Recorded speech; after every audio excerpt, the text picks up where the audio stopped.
మనము ఏమైనా పూజలు నోములు వ్రతాలు లేదా ఎవరికైనా ముత్తైదువులకి కానీ లేదా ఒక బ్రహ్మకి గారికి కానీ ఇట్లా ఏ విధమైన ఏ సందర్భంలోనైనా సరే మనం తాంబూలము అనేటటువంటిది ఇస్తూ ఉంటాము.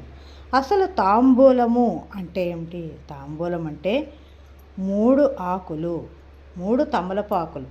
ఈ తమలపాకుల్ని బ్రహ్మ విష్ణు మహేశ్వరులు, బ్రహ్మ విష్ణు మహేశ్వరులుగా ఈ తామలపాకుల్ని తలుచుకోవాలి. తర్వాత ఈ తామలపాకులో మనం సాధారణంగా పెట్టేది ఏమిటంటే పళ్ళు పెడుతూ ఉంటాం. కొందరు ఏం చేస్తారంటే ఒక్క పండు పెడుతూ ఉంటారు, కానీ అట్లా కాదు, 2 పళ్ళని పెట్టాలి మనం. ఈ 2 పండ్లు కూడా శివపార్వతులు ఈ స్వరూపం. ఈ 2 పళ్ళు బ్రహ్మ విష్ణు మహేశ్వరుల స్వరూపాల తామలపాకులైతే ఈ 2 పళ్ళు కూడా శివపార్వతులు.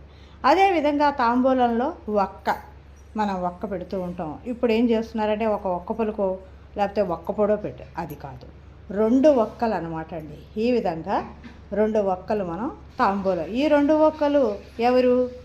లక్ష్మీనారాయణులు 2 ఒక్కలు. ఈ విధంగా తాంబూలం అంటే 3 ఆకులు బ్రహ్మ విష్ణు మహేశ్వరులు, 3 ఆకులు, 2 పళ్ళు శివపార్వతులు, 2 ఒక్కలు లక్ష్మీనారాయణులు అనమాట అండి.